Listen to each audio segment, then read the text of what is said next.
नमस्कार मित्रों, स्वागत है आपका हमारे चैनल सोल यात्री पे। ये हमारा गुजरात यात्रा का पहला दिन है। निकलना हमें सुबह था, लेकिन किसी कारणवश निकलते निकलते हमें देर हो गई। अभी हम जिस पे ट्रैवल कर रहे हैं ये है भारतमाला प्रोजेक्ट, जो कि अमृतसर जामनगर एक्सप्रेसवे है। अभी जो हमारी डेस्टिनेशन है आज के लिए वो है अहमदाबाद, लेकिन अब क्योंकि हमें निकलते हुए देर हो गई है तो हम देखते हैं कहाँ तक गाड़ी चला पाते हैं। जानकारी के लिए एक बात मैं आपसे शेयर करना चाहती हूँ कि यात्राएं हमने गुजरात से पहले भी बहुत की हैं। लास्ट दिसंबर में ही हमने महाराष्ट्र रीजन के 3 ज्योतिर्लिंग कंप्लीट किए हैं, और उससे पहले भी उज्जैन और काफ़ी जगह हिमाचल के काफ़ी रीजन्स हमने कंप्लीट किए हैं। लेकिन इस यात्रा में और जो हमारी पहले की यात्राएं हैं उसमें फ़र्क यह है कि पहले हम अपनी यात्राओं को रिकॉर्ड नहीं कर रहे थे। हमारे कई फ्रेंड्स ने, फैमिली ने हमें बोला कि जब आप जा ही रहे हैं, यात्राएं कर रहे हैं, तो क्यों ना इसको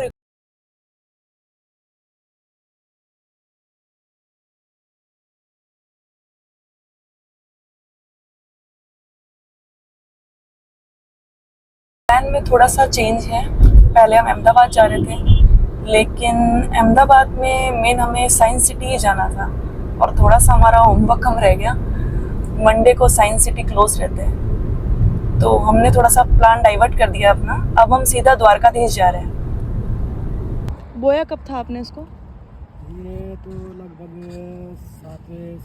8वें महीने में, 7.5 अच्छा,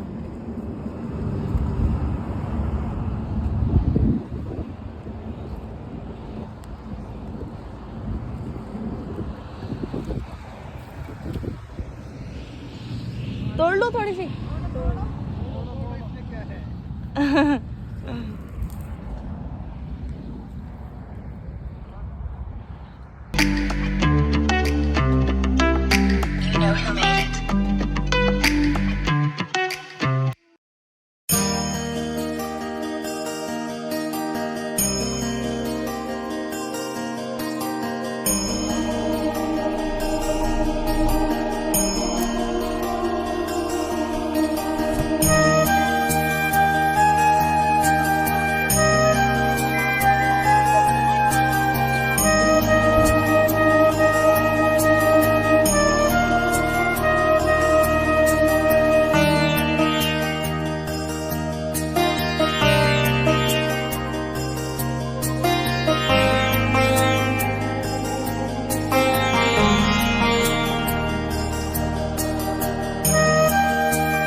अपना 51 आवर वाटर फास्टिंग ब्रेक करते हुए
हम अभी इस समय खड़े हैं श्री द्वारकाधीश मंदिर के बाहर।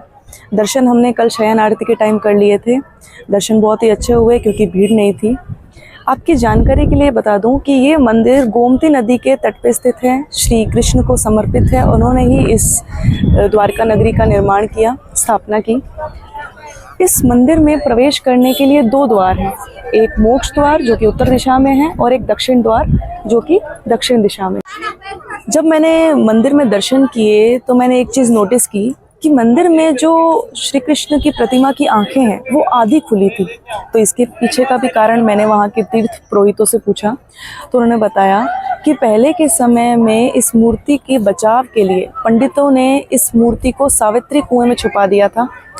सावित्री कुएं में छुपाने के कुछ साल बाद एक ब्राह्मण के स्वप्न में आकर श्री कृष्ण ने उन्हें बोला कि इस मूर्ति को आप कुछ टाइम बाद उस कुएं से निकाल लेना। उन्होंने एक फिक्स टाइम पीरियड दिया था, लेकिन ब्राह्मण से क्योंकि इंतज़ार नहीं हुआ और समय से पहले ही ब्राह्मण ने उस मूर्ति को निकाल लिया।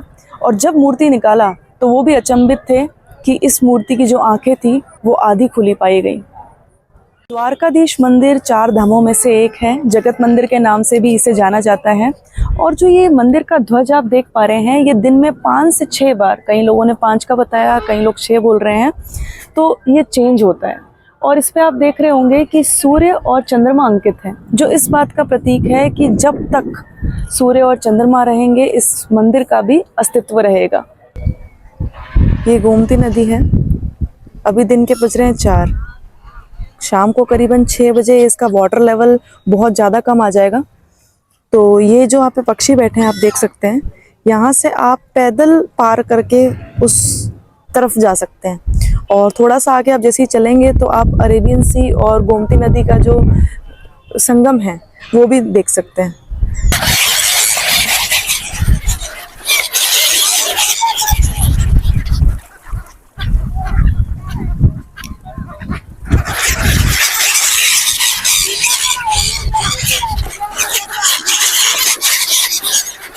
स्ट्रेंज, ये पक्षी भुजिया खा रहे हैं गांठे।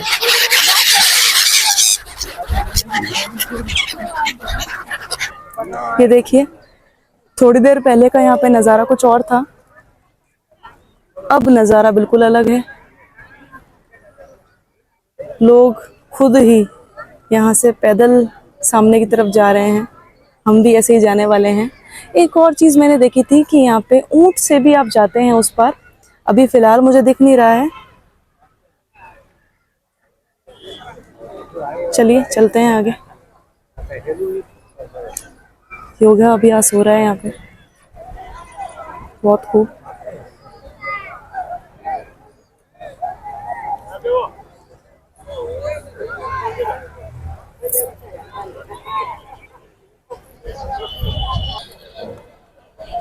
वहां से अभी हम इस पार आए हैं, देखते हैं आगे क्या है। मैंने आपको बताया था कि ऊंट के थ्रू भी लोग उस पार से इस पार आते हैं। पहले मुझे दिखे नहीं थे, लेकिन अब ये देखिए।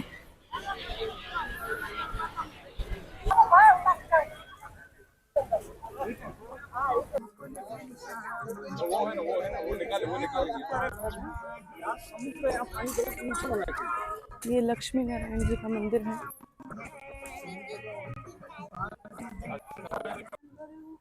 ये पांचों पांडव 5 कुंड बनाए थे, 5 ऋषि को प्रकट किए थे। 5 ऋषि तपस्या करके 5 नदी का आह्वान किए। मरीचि ऋषि, अंगिरा ऋषि, अत्रि ऋषि, पुलह ऋषि, क्रतु ऋषि, ये 5 ऋषि तपस्या करके 5 नदी को बुलाया। मरीचि ऋषि गोमती नदी को बुलाया, अंगिरा ऋषि जाम्बुवती नदी को बुलाया, अत्रि ऋषि कुशावती नदी को बुलाया, पुलह ऋषि चंद्रभागा को बुलाया, क्रतु ऋषि लक्ष्मणा नदी को प्रकट किया। ये 5 ऋषि के तपस्या से यहाँ 5 नदी आई। पांडवों ने तपस्या भी की थी यहाँ पे।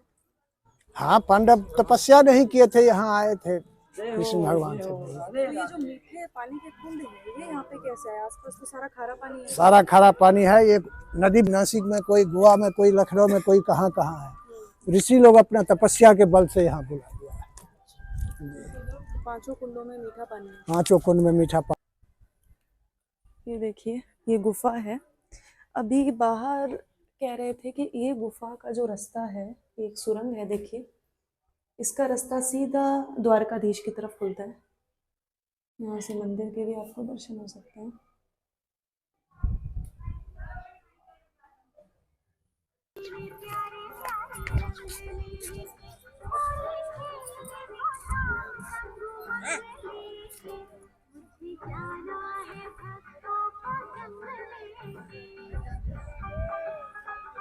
मुताबिक अलग अलग कुआं भी, अब कुआं को भी पहचान के जाइए। ये युधिष्ठिर से छोटा और अर्जुन से बड़ा है। अब बताइए किसका कुआं हुआ? भीम को भीम क्रोधी और घमंडी था, इसलिए इसका पानी सबसे कम नहीं था।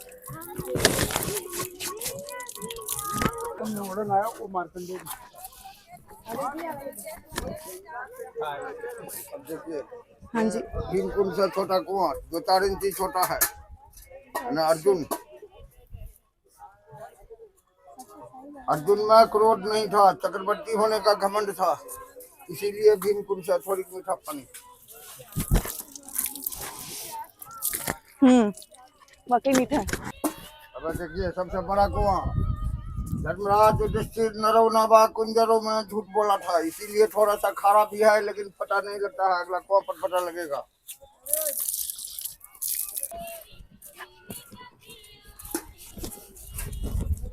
अब सबसे छोटा कुआं सहदेव ज्योतिषी और त्रिकाल ज्ञानी था, भूत भविष्य को जानने वाला। कुंड से थोड़ा सा बड़ा कुआं नकुल सीधा साधा बोला भाला था, इसीलिए सबसे मीठा पानी।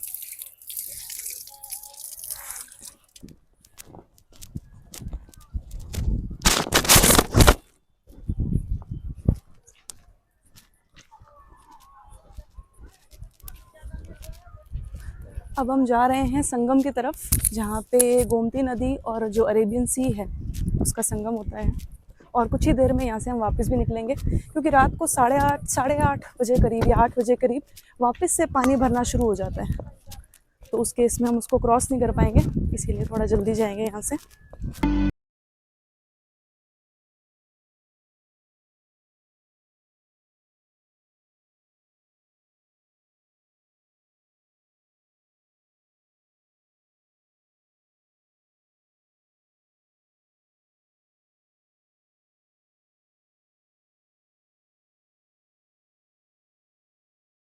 देखिए, ये गोमती रिवर और समुद्र अरेबियन सी का संगम है।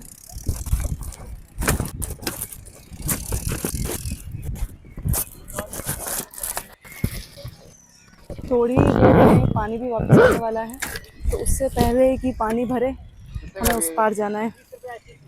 कर सकते हैं। जब सुदामा जी आए थे यहाँ गोमती में स्नान करके यहाँ पहुंचे तो द्वारपाल ने रोक लिया, इसलिए सुदामा जी ने वहाँ देख के ध्यान किया कि वो जगह वो मंदिर का तो बहुत डाला हमारे ऊपर तो भी आते।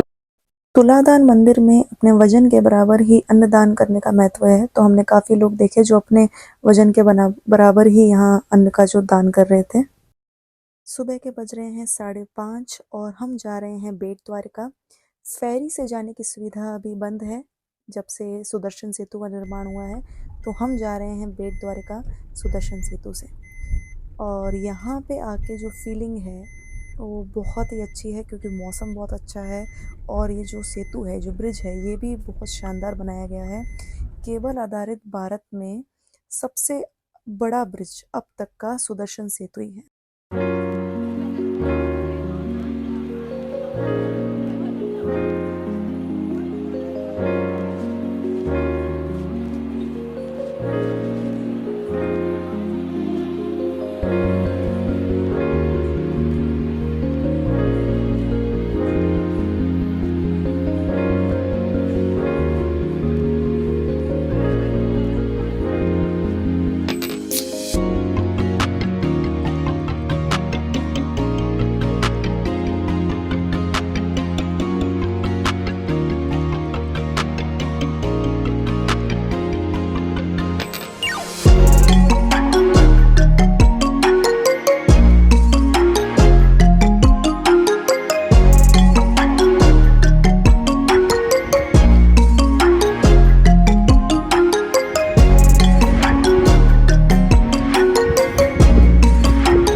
पहुंच चुके हैं बेट द्वारिका। जैसा कि हम जल्दी आए हैं तो यहाँ पे एज सच भीड़ कुछ भी नहीं है, आप देख सकते हैं।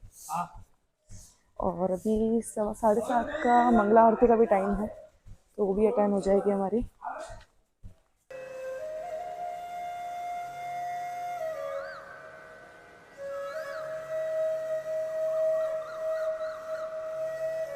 हम अभी हैं श्री कृष्ण की नगरी बेट द्वारिका में।